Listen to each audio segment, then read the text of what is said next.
예, 우리 지난주까지 해서 이제 우리 10계명 강의는 마무리했습니다.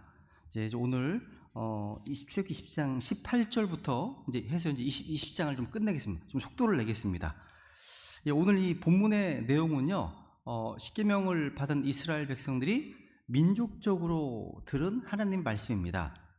여기서 이스라엘 백성들은 하나님의 말씀을 직접 듣습니다. 그것도 천둥과 번개와 나팔 소리와 연기 속에서 듣습니다.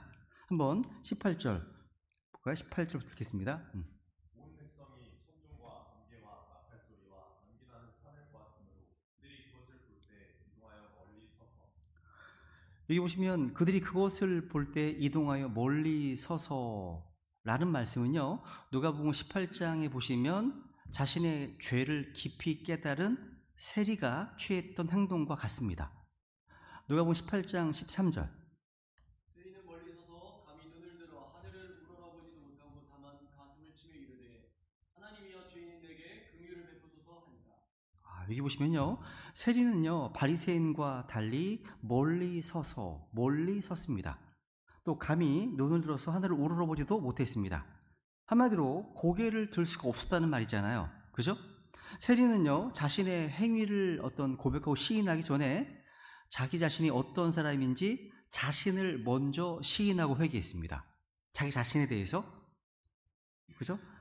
하나님이여 죄인인 내게 긍휼을 베푸소서 라고 되어 있죠. 그죠?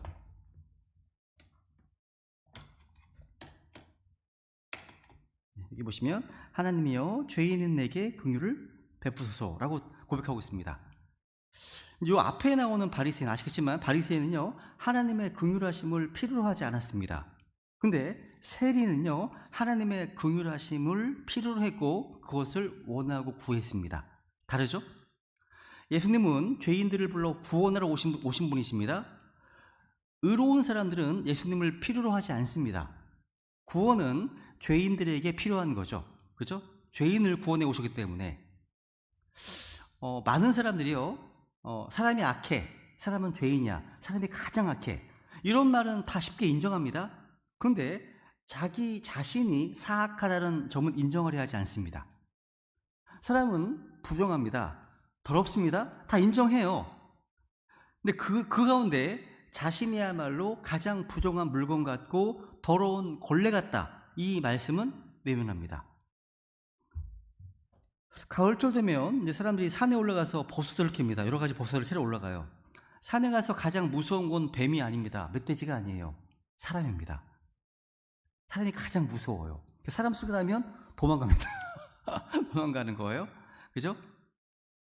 우리는 성경을 가지고 다른 사람들을 판단하고 정죄하고 비방하는 자들이 아니라 먼저 자기 자신을 판단하고 심판해야 하는 자들입니다. 먼저 우리는 자신이 아주 더럽고 아주 악한 죄인임을 인식해야 됩니다. 여러분은 자신을 볼 때 그렇게 인식하십니까? 이게 정말 중요한 거예요. 이 사실은요 성경이 증언하고 있고 우리의 양심과 생각이 증언하고 있습니다. 내가 얼마나 더러운 존재인지를. 그래서 우리 보통 이제 성경적으로 우리가 리펜트, 회개, 이 회개에 대한, 복음적 회개에 대한 정의를 이야기할 때 참된 회개는 하나님 앞에서 자기의 행위에 앞서서 자기 자신이 누구인지를 알고 그대로 인정하는 겁니다. 자신에 대해서. 세리는요 자신이 죄인이라는 사실, 하나님의 긍휼이 필요한 죄인이라는 사실을 주님께 고백했습니다. 이게 정말 참된 회개의 모습이죠. 성경에서 이렇게 자기 자신의 죄악됨, 부패함, 더러움을 발견한 사람들은 되게 많습니다. 다 이 세리의 고백과 비슷해요. 다 비슷합니다. 베드로는요 이렇게, 누가복음 18절인가요? 네, 8절. 시몬 베드로가 그것을 보고 예수님의 무릎 앞에 엎드려 이르되 오 주여 내게서 떠나소서 나는 죄 많은 사람이니이다. 와, 예수 그리스도의 주님 되심을 발견한 이후에 오 주여 내게서 떠나소서 나는 죄 많은 사람이니이다. 그러니까 그 주님 앞에 자신을 발견합니다. 자기는 심플, 죄가 많은 사람이다 고백하지 않습니까? 베드로 또한 마찬가지. 그러니까 베드로가 지금 이랬던 것처럼 바울도 로마서 7장에 보시면 오 나는 비참한 사람이로다, 오 나는 비참한 사람이다, 이렇게 울부짖었습니다. 심지어 바울은요 순교하기 직전에도 고백합니다. 이렇게 고백합니다. 디모데후서 1장 15절이죠.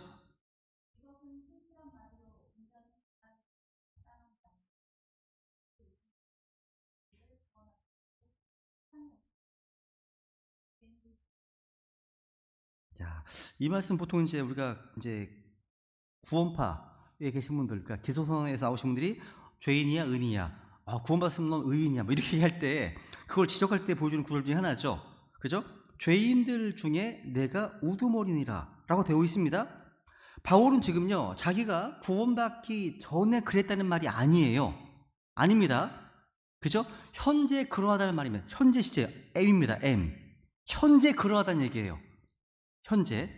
그러니까 바울은 구원받기 전에 자기 상태가 아니라 현재 자신의 모습과 상태를 고백합니다. 그러니까 주님을 알면 알수록 우리는 자신의 부패성, 자신의 죄성, 자신의 무익함을 깨닫게 되기 때문입니다. 점점 더 죄인들 중에 내가 우두머리다 고백합니다. 대언자 이사야도 얘기했죠. 자신을 부정한 입술을 가진 그런 죄인으로 고백했습니다. 예레미야 17장 9절 읽어볼까요?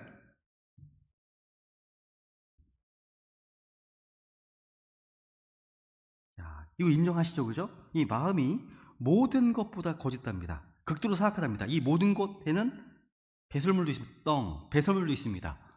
모든 것보다 거짓되고 극도로 사악하다고 고백합니다. 그러니까 내 주변 사람보다 먼저 뭘 봐야 됩니까? 내 마음도 그렇다는, 마음도요. 내 마음이 나 자신에 대한 말씀이라는 거죠. 그죠? 그러니까 이런 고백들은 지금 우리가 봤던 세리의 고백과 다르지 않습니다. 여러분, 욥은요, 욥이라는 인물 있죠? 욥은요, 자신에 대해서 무엇이라고 말하는지 보세요. 40장 6절.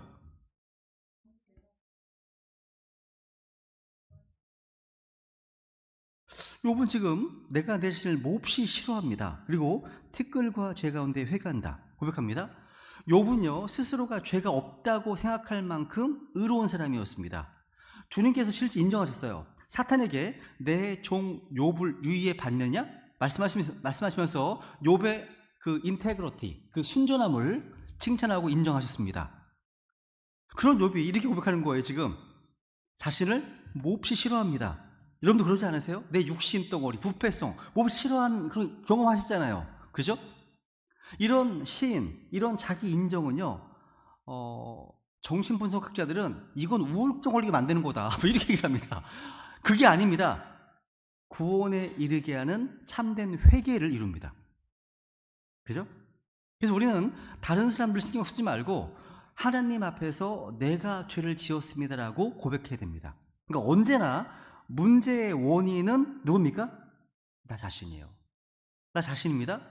내 안에 거하는 죄가 문제의 원인입니다. 이걸 깊이 깨닫고 인식해야 되는 겁니다. 아브라함의 고백 들어볼까? 아브라함 고백? 창세기 18장 27절.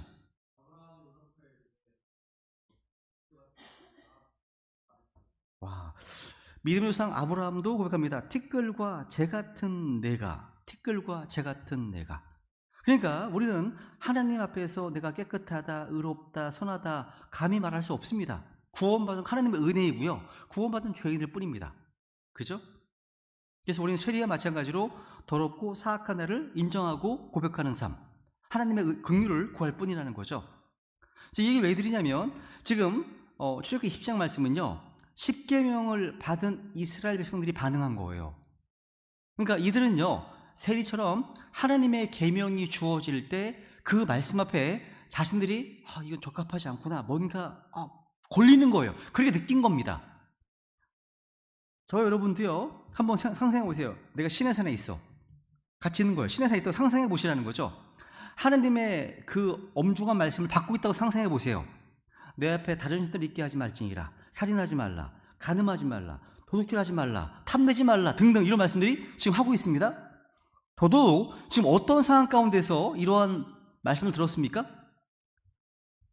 하나님의 이 말씀을요, 동일한 죄인인 인간으로부터 듣는 것하고 정말 불과 연기와 천둥과 번개와 함께 직접 듣는 거는요, 어마어마한 차이가 있습니다. 그 앞에서 반응한 겁니다. 이스라엘 백성들이요. 그래서 19절 보세요. 19절, 본문 19절.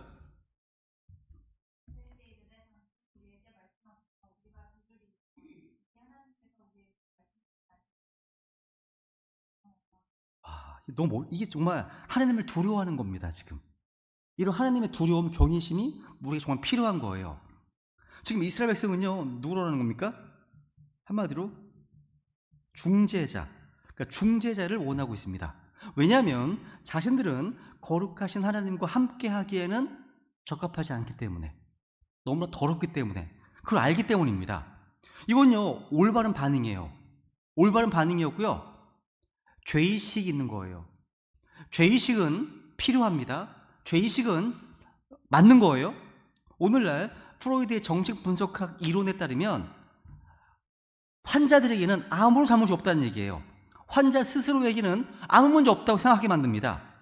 오늘날의 교육이나 정신치료가 다 이와 같이 절대 진리와 기준을 다 빼버렸습니다. 빼버렸어요. 그러니까 오늘날의 교육은요, 비정상이 부끄러운 것이 아니다 라고 가르칩니다. 부끄러운 건데. 그러니까 출애굽기 20장에 나와 있는 십계명, 이 하나님의 어떤 기준, 이 도덕 기준 있죠? 이 기준을 벗어나게 되면 모든 비정상을 받아들일 수밖에 없게 되는 겁니다. 이거 망하는 겁니다. 망하는 거죠. 왜냐하면 죄에 관한 중립지대가 없어요. 없습니다. 요한일서 5장 17절 말씀대로 모든 불의가 죄이기 때문입니다. 20절부터 20절. 모세가 백성에게 이르되 두려워하지 말라. 너를 시험하려고 하는 백성이라면 그것은 자신의 두려움을 너희가 내가 죄를 짓지 않게 해야. 하나님에 대한 두려움이 있는 사람은요, 죄를 짓지 않게 됩니다. 주님을 두려워하는 삶, 하나님을 두려워하는 거죠. 그러니까 사람으로 하여금 죄를 피할 수 있게 하는 게 뭐라는 겁니까? 주님을 두려워하는 겁니다. 하나님을 두려워하는 거죠. 십계명이라든가 하나님의 존재에 대한 사실은요, 사람들에게 두려움을 줍니다. 하나님께서는 사람들이 죄를 짓지 않도록 그들에게 두려운 마음을 주십니다. 우리 성도들이 경건하고 거룩함에 이르는 길은요, 주를 두려워하는 겁니다. 주님을 두려워하고 주님의 말씀에 두려워할 줄 모르는 사람은요, 성경을 아무리 오래 공부했다 하더라도요, 성경을 100번 읽었다 하더라도요, 결코 진리 지식에 이를 수 없습니다. 이런 사람 있죠? 디모데 쓰면 항상 배우나 결코 진리라는 데 이르지 못하는 사람들이 나와요. 왜 그렇습니까? 이건 지능의 수준이 아니에요. 머리가 나빠서가 아닙니다. 무식해서 그런 것이 아닙니다. 무엇 때문입니까? 시작을 아직 안 한 거예요. 시작을요. 그러니까 지혜와 지식의 시작은 주님을 두려워하는 데서 시작되기 때문이죠.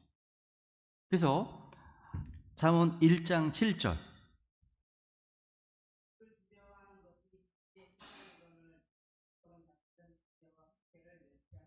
이건 정말 시작이에요. 시작. 지식의 시작이죠. 두려워하지 않아요. 아무리 배워도 아무리 공부해도 시작조차 안 한 겁니다. 그 다음 9장 10절.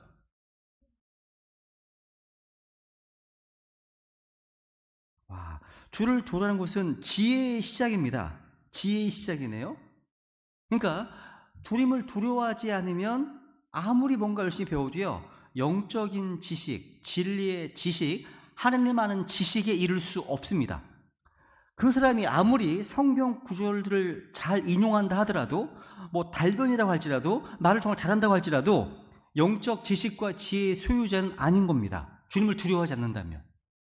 맞죠? 여러분, 주님을 두려워하는 사람의 특징이 하나 있습니다. 성경에서 많이 얘기하는 게 있습니다. 주님을 두려워하는 사람은요, 악을 미워합니다. 죄를 미워합니다. 그러니까 결코 악을 두둔하거나 변호하지 않습니다. 그죠? 보세요 한번. 잠언 8장 13절.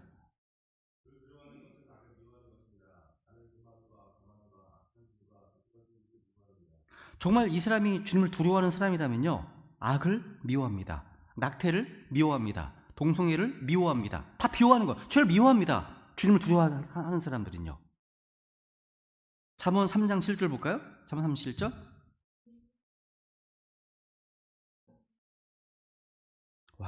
주를 두려워하며 악을 떠날지어다.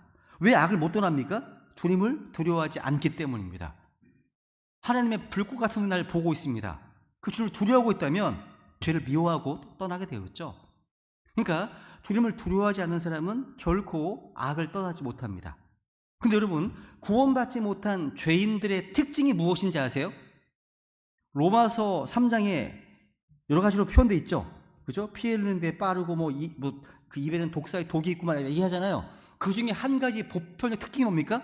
하나님을 두려워함이 없다는 겁니다. 그게 로마서 3장 18절.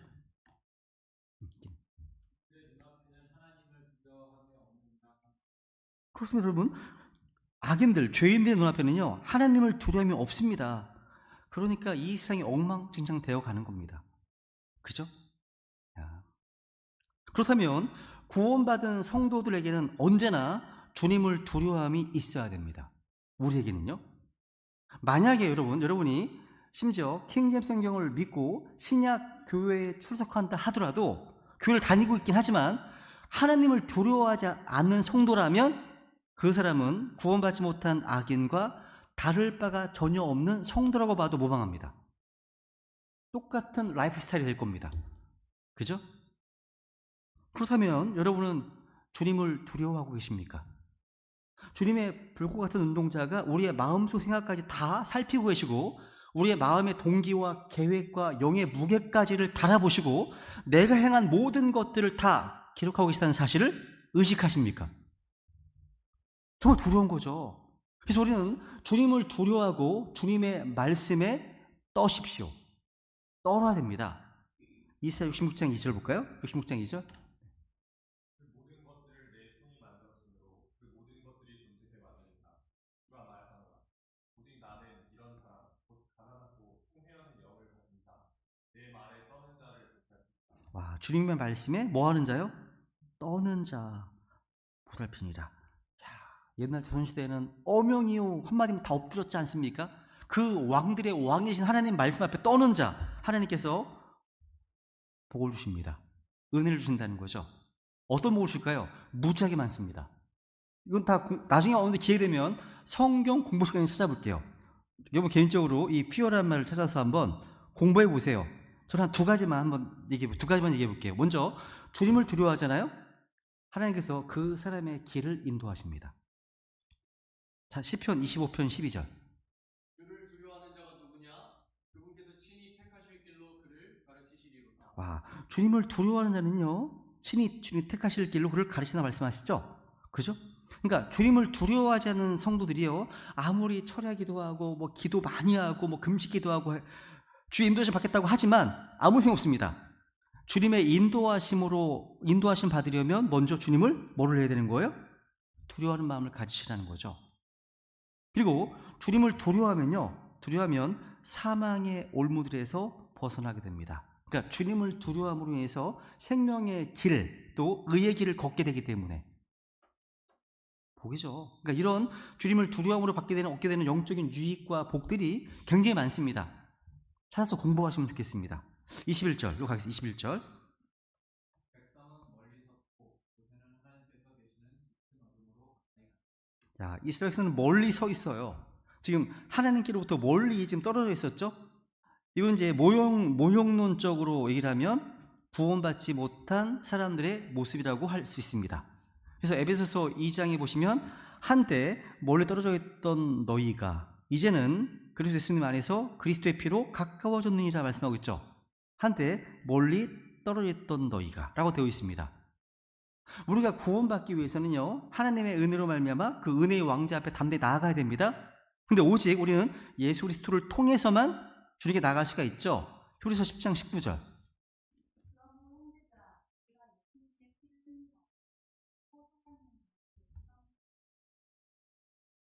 와, 죄와 범법 가운데 죽어있던, 또 주님과 멀리 떨어져 있던 우리가 이제 예수님의 피를 힘입어서 살아있는 길로 지성소로 들어갈 담대함을 얻었습니다. 우리는 언제든지 은혜의 왕자 앞에 나아갈 수 있습니다. 이게 땅에 있는 성막이나 성전이 아니죠. 하늘에 있는 참 성막으로 곧바로 그분 앞에 나아갈 수 있습니다. 이게 은혜죠. 엄청난 특권 아닙니까? 이게 새롭고 살아있는 길입니다. 예수님 피를 힘입어서. 그래서 하나님께로 나아갈 수 있는 유일한 길이 바로 예수님이시잖아요. 이제 또 보세요. 22, 23절.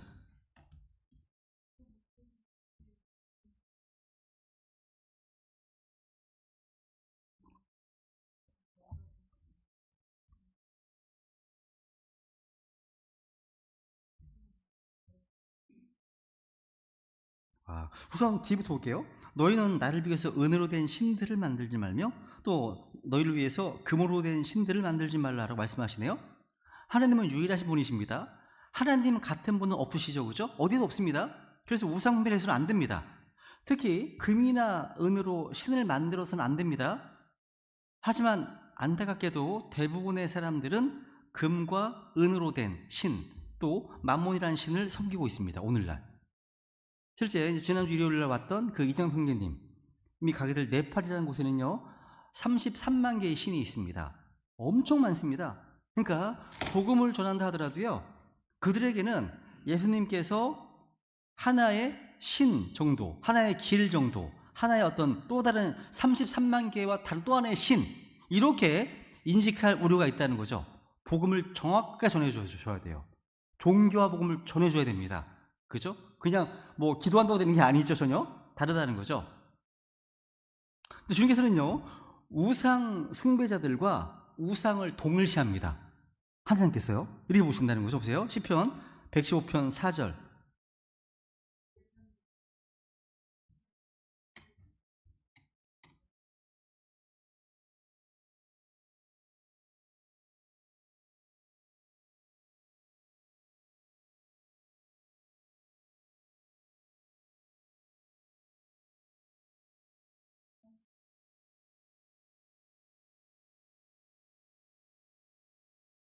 자, 이 시편 115편 이 말씀은요 시편 135편에도 또 반복되어 나옵니다.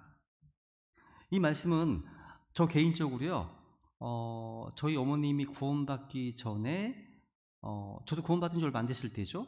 4월 초파일만 되면 저희 어머님이 저를 데리고 그 아주 큰 절에 갔습니다. 자주 갔습니다. 갈 때마다 제가 마음속으로 외쳤던 구절입니다. 불상 앞에 서가지고 야 입이 있어도 말하지 못하고 코가 맞지 못하고 이렇게 외치는 어머님 앞에 불공을 들고 있는데 나는 그렇게 하고 있어요. 그러니까 완전 그런 상황이죠. 근데 보시면 우상들을 만드는 자들도 우상들과 같다고 말씀하시네요. 그러니까 우리가 구원받기 전에는 이렇게 우상을 섬기는 자들이었는데 십자가의 복음으로 구원을 받고 나서는 살아계시고 참되신 하나님을 알게 되었습니다. 저희 어머님도 구원받고 나서 저에게 하셨던 간증, 하나님은 다르시구나. 인격적으로 기도가 되니까 그러신 거예요. 그러니까 제가 갈 때마다 어머니께서 야, 오늘 이런 기도 했는데 하나님은 기도에 응답하시는 분이신 것 같다. 이렇게 지금 잊혀지지가 않습니다. 예전에 일방적으로 불공 드린 게 아니라 실제 기도하니까, 그죠? 다르죠? 이게 복음의 능력인 겁니다. 이게 구원의 증거인 거죠. 우리는 인간이 만든 신이 아니라 성경이 계시하고 있는 참 하나님을 섬기고 그분께만 경배를 드려야 되겠죠. 여기 이제 여기 20장에 보시면요, 내가 하늘로부터 너희에게 말한 것을 너희가 보았으니, 이거 주목해 보세요. 내가 하늘로부터 너희에게 말한 것. 그러니까 지금 십계명을 듣는데 하나님 음성 들리고 있는 거예요. 지금 여기에 얼마나 무섭겠습니까? 우리 천둥만 쳐도 너무 두려운데, 그죠? 하나님의 음성이 들리고 있으니까, 그죠? 이 말씀은요 하늘에서 실제 들려온 예언의 말씀에 해당합니다. 베드로서 1장에 유용한 말씀 있죠? 1장 18절 19절.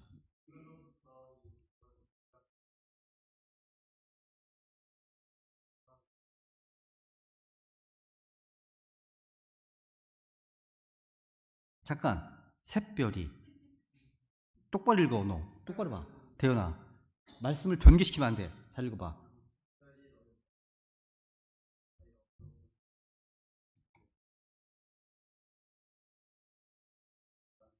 봐. 하나님 보시기에 잘하는 게 뭐예요? 이 말씀에 주의를 기울이는 거야. 주의를 기울여야지, 그치? 제 아들이라 그런 건 아니고요. 다 같이 이렇게 집중해서 보셔야 되는 겁니다. 네. 여기 보시면 가장 확실한 게 뭐죠? 대언의 말씀이에요. 특히 이제 교회 다니는 분들에게 제가 특히 자주 인용하는 말씀이죠. 특히 은사주의, 순복음 이런 분들이 얘기하는 거죠. 분위기가 어떤 분위기죠? 우리는 사도가 아니에요. 대언자가 아닙니다. 근데 우리는 무엇보다도 더 크고 확실한 대언의 말씀이 있어요. 근데 여기 18절 보시면요.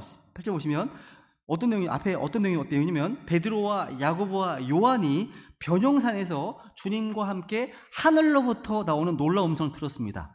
이는 내 사랑하는 아들이요. 들었습니다. 산에서요. 직접 그 변형산 현장에서 눈으로 보았고 들었습니다. 들은 거예요. 놀라운 체험을 한 거죠. 경험을 했습니다. 직접 하늘로부터 음성을 들었으니까 말이죠. 그래서 성경은 그런 놀라운 체험보다 더 확실한 대언의 말씀이 있다고 증언하고 있습니다. 자, 성경 말씀은요, 하늘과 땅이 없어지기 전에는 1점 이렇게 떨어지지 않습니다. 그러니까 우리에게도요, 우리가 체험한 것보다, 놀라운 체험보다 더 확실한 게 있죠? 그죠? 하나님의 말씀인 겁니다. 이게 말씀이라는 거죠. 요한복음 5장 39절.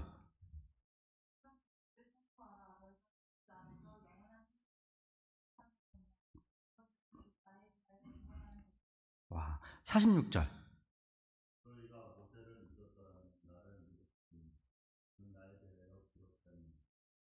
자, 성경 기록들을 탐구하라, 서칭, 탐색하고 탐구하고 살펴보는 거죠, 그죠? 자, 성경 기록들. 우리에게는 이렇게 더 확실한 대언의 말씀이 있습니다. 이 성경의 증언이 가장 위대한 증언이고 가장 확실한 증언이라는 얘기예요. 확실한 증언이죠. 이 말씀은 하나님의 영감으로 주어진 거고요. 이 말씀은 영원히 보존된 말씀입니다. 이 말씀은 시편 119편에 보시면 하늘에 정착된 말씀입니다. 하늘에요? 우리가 킹제임스 성경을 손에 들고 있다면 여러분 그 말씀을 가지고 계신 겁니다. 그죠? 더 확실한 대언의 말씀이 있으니 이 말씀은 영이고 생명입니다. 우리는 이 말씀으로 태어났고 이 말씀의 저주를 먹고 자라갑니다. 이 말씀이 있다면 날이 새어 새별이 떠오를 때까지, 언제까지? 주님 다시 오실 때까지 이 말씀에 주의를 기울이는 것이 잘하는 것입니다. 하나님 보실 때 잘하는 게 그겁니다. 그죠? 이거 다 볼까요? 출애굽기 20장 14절.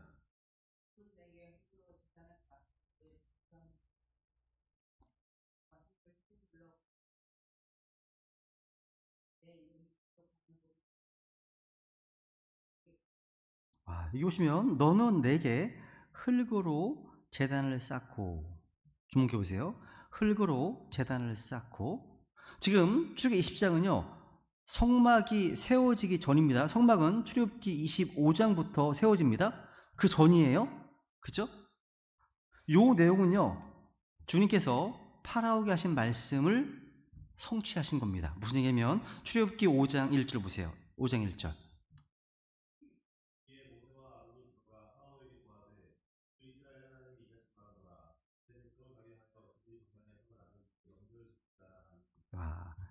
광야에서 명절을 지키게 하라. 이 말씀에 대한 성취가 바로 이 내용이에요. 주님께서는요 흙으로 제단을 만들라고 명령하셨습니다. 상상해 보세요. 흙으로 된 제단이에요. 너무 지나치게 평이해요. 너무 심플 단순합니다. 흙으로, 그죠? 이것은요 이방인들의 화려한 금신상이나 은신상과는 판이하게 달랐습니다.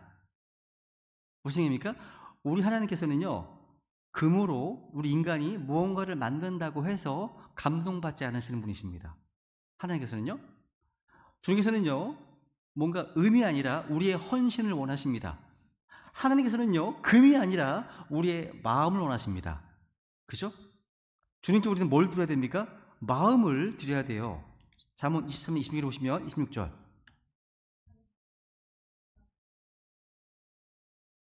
야, 뭘 달라고 말씀하시는 거 좋아요. 우리 지금 이렇게 주님께서 내 마음을 내게 달라 말씀하시네요. 마음을 달라는 것은요 다 달라는 겁니다. 우리의 애정과 관심과 생각을 다 주님께 향하게 하고 주님께 집중하라는 거예요. 그 마음을 드리는 거죠. 마음을 쓰는 거죠.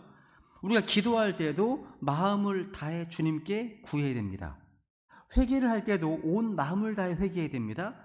찬양을 할 때도 온 마음을 다해서 찬양해야 됩니다. 립서비스가 아니에요.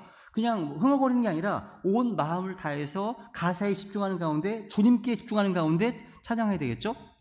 경배를 드릴 때도 마찬가지입니다. 마음을 다해 영과 진리로 드려야 됩니다. 그죠? 여기 보시면요. 보세요. 보시면 흙으로 제단을 쌓는데 그다음 보세요. 너의 번제 헌물과 화평 헌물과 양과 소를 희생물로 그 위에 드리라 라고 말씀하시네요. 주님께서는 뭘 희생물 드리랍니까?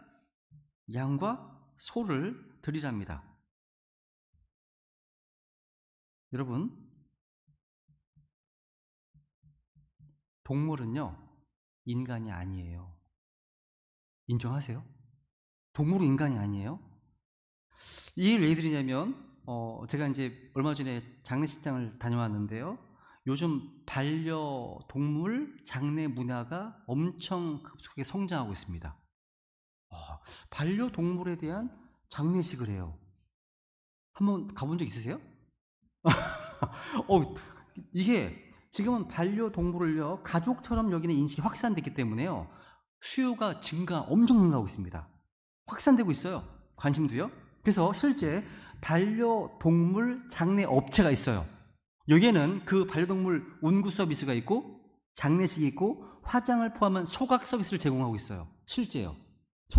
더더군다나 이런 것도 있습니다. 반려동물의 유골이나 기념품을 보관할 수 있는 용기를 제작합니다.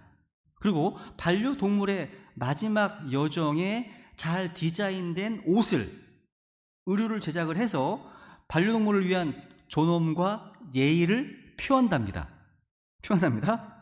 특별하게 디자인된 기념비나 이런 추모비를 제작해서 반려동물의 이름을 새기고 생존 기간, 몇 년 생존 기간을 적고 진짜 중요한 어떤 메시지를 새겨 넣습니다. 드리는 거예요. 반려동물을요. 근데 여러분, 동물과 인간이 같은 권리를 가지고 있다거나 적어도 비슷한 권리를 가지고 있다라고 생각하신다면 그건 타락한 인간의 생각일 뿐입니다. 그건요. 성경은요, 동물을 죽여서 희생물을 드리라고 말씀하십니다. 동물들은요, 우리 인간에게 음식을 주고 또 가죽을 주고 즐거움을 줍니다.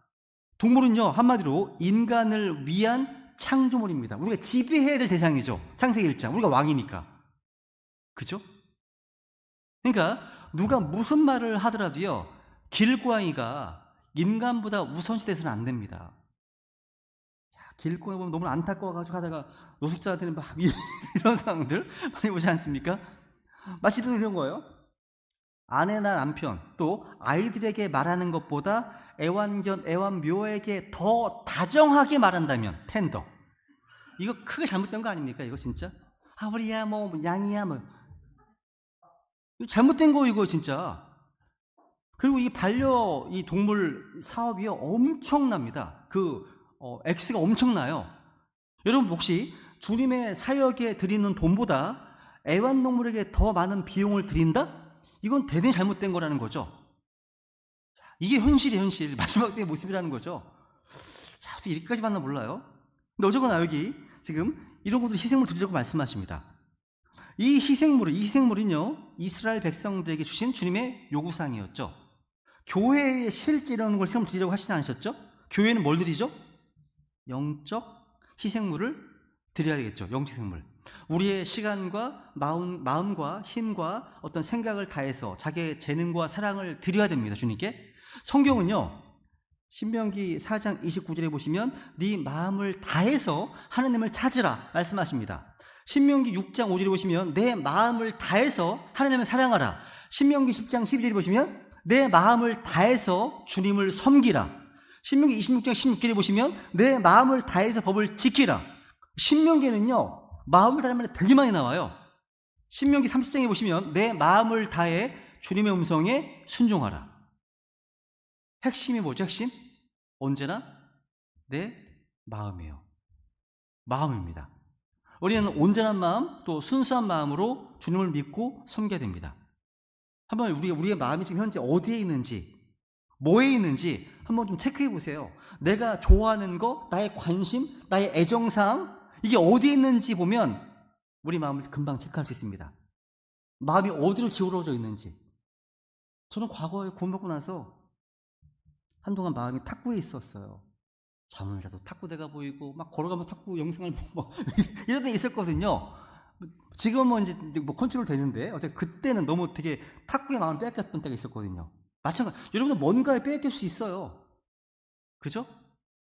이 마음의 중요성은요, 아무리 강조해도 지나치지 않습니다. 우리가 보통 몸을 주님께 드리라고 얘기하지 않습니까? 그죠? 몸을 주님께 드리는 것은 헌신이라고 해요.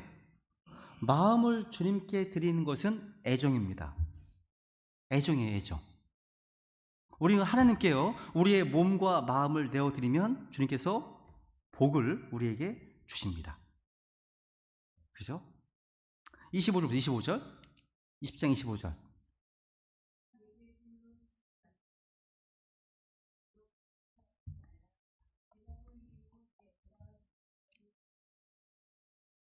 와, 되게 중요한 구절이죠. 보세요. 주님께서 여기서는 돌로 제단을 만들고자 하거든. 돌제단입니다. 그죠? 다듬은 돌로 쌓지 말랍니다. 그리고 이 돌 위에 네 연장을 들면 이미 더러워졌다. 무슨 얘기예요? 이스라엘 백성이요, 하나님께 세워야 할 제단은요, 인간의 솜씨로 꾸민 어떤 우수성도 있어서는 안 되었습니다. 인간이 제작한 것으로 하지 말라는 거예요. 그죠? 생각해 보세요. 인간적으로 생각해 보면요, 제단은 거룩한 희생 제물을 드리는 거잖아요. 금으로 만들어서 아름답게 좀 설계되고 훌륭하게 장식을 하면 인간적으로 그 생각 들지 않으세요? 인간적으로, 그죠? 아름답게 장식하고 꾸미고 싶잖아요. 그런데 하나님 그렇게 하지 말라고 말씀하시네요. 야, 유럽에는요, 대단한 교회 건축물들이 많이 있어요. 근데 만들고 나서 모든 영광이 그 건축물을 만든 사람들에게 돌아갔다고 합니다. 하나님께가 아니라. 그러니까 중요한 것은요, 건축물의 모양이 아니라 주님의 말씀에 따라서 진실한 마음으로 주님께 경배드리는 게 중요한 겁니다. 주님께서는 공설장 29절 보시면 어떤 육체도 자신 앞에서 자랑하지 못하게 하려 하십니다. 이 말씀에 의해서 허락하지 않으시는 겁니다. 그죠? 그래서 아까 여기 보시면요, 내가 돌 위로 내 연장을 들면 이미 더럽혀졌다 말씀하시죠? 참 엄숙한 말씀입니다. 이건 이제 복음적으로 얘기를 한다면 우리를 구원하시되 우리가 행한 의로운 행위로 하지 아니하시고 라고 하신 말씀과 일맥상통하는 거예요. 그러니까 죄인들은요, 자기의 수고 어떤 공적으로 만든 어떤 것이라 할지라도 하나님께 그걸 가지고 나갈 수 없습니다. 나갈 수 없습니다. 이것이 곧 하나님께서요, 카인의 희생제물을 받지 않으신 이유예요. 카인은 자신의 수고로 생산한 땅의 열매를 바쳤지만 하나님은 거절하셨습니다. 받지 않으셨습니다. 지금도 여전히 하나님께서는요, 자신과 화해하기 원하는 인간적인 모든 수고를 거절하십니다. 거절하시는 거예요. 하나님의 관심과 연락하심은요, 하나님의 방식대로만 가능한 거죠. 인간의 시도나 노력은 아무 소용이 없습니다. 그래서 하나님께서 죄인들이 원하시는 게 뭡니까? 자신의 죄인됨을 인정하고 하나님의 긍휼하심을 얻기 위해서 빈손으로 나오는 겁니다. 주여 저희 긍휼을 풀어 주옵소서. 세리처럼 나오는 거죠. 그걸 원하시는 겁니다. 하나님께서는요, 우리 인간에게 뭐 대단한 점수를 주시는 분이 아니시더라고요. 인간은 죄로 인해 더러워졌거든요. 그래서 우리가 하나님께 경배드릴 때에는 주님의 방법대로 드려야 합니다. 그래서 하나님께서는요, 인간의 수고가 들어가는 어떤 다듬은 돌을 거부하셨습니다. 타락한 인간 행위는 그것이 아무리 선한 행위라 할지라도요, 더럽기 때문에 그렇습니다. 26절.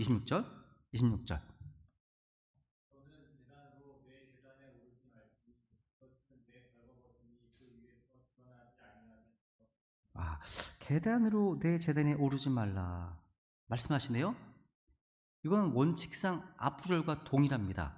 계단은 낮은 데서 위로 높은 데로 올라갈 때 수고를 좀 덜기 위해서 만든 인간의 고안물이죠. 인간은 자신이 만든 어떤 계단으로도 하나님께 올라갈 수 없습니다.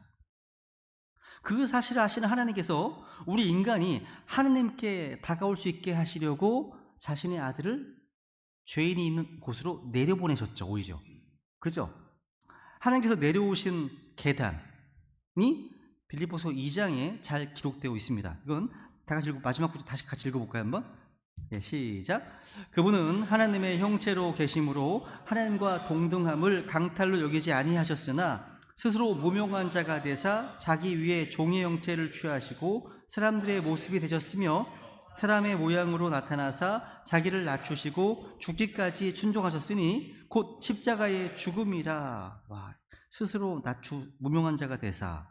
그 다음에 1단계 자기 위에 종의 형체를 취하시고 사람의 모습이 되셨으며 2단계 사람의 모양으로 나타나사 자기를 낮추시고 3단계 죽기까지 순종하셨으니 곧 십자가의 죽음이라. 4단계 낮추셨죠? 그죠? 인간이 하나님께로 다가설 수 있게 하기 위해서 하나님 내려오신 겁니다. 여기 이제 보시면요. 아이고, 잠깐만요. 여기 보시면 너는 계단으로 내 제단에 오르지 말지니 이것은 내 벌거벗음이 그 위에서 드러나지 아니하게 합니다. 말씀하고 있네요. 그러니까 인간이요 하나님께 올라가려고 하는 그 모든 노력은요 다만 그의 부끄러움만 드러낼 뿐입니다. 그죠? 그러니까 하나님께로 올라가려고 하는 그 인간의 노력은 부끄러움, 수치만을 노출시킨다는 거죠. 그죠? 인간이 타락한 후에 인간의 벌거벗음은 하나님께 받아들이지 않게 되었습니다. 타락한 이후에 하나님 앞에서 우리 인간은요 몸을 옷으로 다 가려만 합니다. 그러니까 옷의 목적은 우리 몸을 가리기 위한 용도입니다. 커버링, 가리기 위한 용도예요. 드러내는 게 목적이 아니에요. 옷은요. 하나님이 주신 옷의 목적은요. 이것은 우리 크리스찬의 어떤 드레스 코드죠. 옷을 입는 기준에도 중요한 기준을 제공합니다. 그죠? 성경은요 놀랍게도 혼의 구원과 같은 영적인 문제만 나온 게 아니라 여인들의 치장과 같은 아주 소소 문제들까지도 지침이 있어요. 아시잖아요, 그죠? 성경은요 여자분들에게 전혀 꾸미지 말라 하지 않으셨습니다. 단정한 옷으로 자기를 꾸미라고 하셨습니다. 다만 값비싼 옷으로 하지 말라고 하시네요. 또 뭐 금이나 진주로 꾸미지 말라고 하시네요. 한번 찾아볼까요? 하나만 찾아보고 마칠게요. 오늘 디모데전서 2장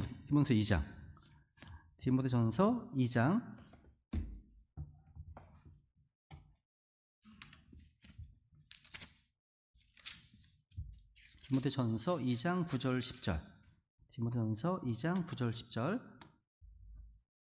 같이 읽어볼게요. 시작.